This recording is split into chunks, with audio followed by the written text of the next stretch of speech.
আল্লাহ ইব্রাহিমকে বলে, ইব্রাহিম তুমি আজান দাও, আজ্জিন তুমি আজান দাও।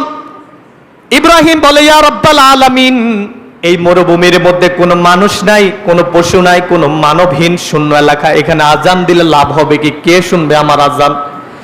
আল্লাহ বলে, ইব্রাহিম তুমি আজান দাও, তোমার আজান কান মানুষের কাছে পৌঁছে দেওয়ার দায়িত্ব আমি আল্লাহর।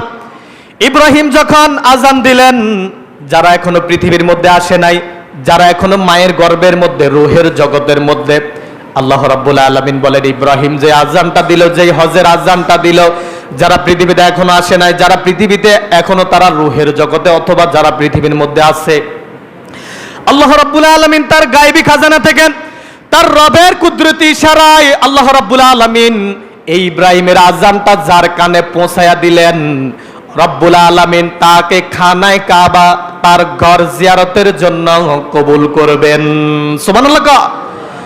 যারা রূহের জগতে ছিল, ইব্রাহিম যে আজানটা দিলেন, রূহের জগতে যারা এই আজানের জবাব দিয়েছে, রব্বুল আলামিন তাদেরকে টাকা দেন নাই, পয়সা দেন নাই, কিন্তু আল্লাহর আজানের জবাব তারা দেওয়ার সুযোগ হয়েছে। সবাই কিন্তু আমরা রূহের জগতে ছিলাম। এই রূহের জগতে ইব্রাহিমের আজানের আওয়াজ যারা শুনেছে, রব্বুল আলামিন তাদেরকে হজের জন্য কবুল করলেন। যারা ইব্রাহিম আলাইহিস সালাতু ওয়াস সালামের কানের আজানের শব্দ তাদের কানে শুনে নাই, তাদের কাছে লক্ষ টাকা থাকবে, কোটি টাকা থাকবে।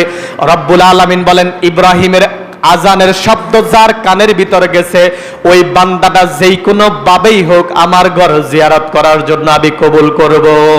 সুবহানাল্লাহ। এখন এর মানে হচ্ছে, যার কোটি কোটি টাকা আছে হজ করতে পারে নাই, এটা তার ব্যর্থতা। আল্লাহ রাব্বুল আলামিন ওই যে রূহের জগতে তাকে ইব্রাহিমের আওয়াজ, আজানটা তার কানে পৌঁছান নাই।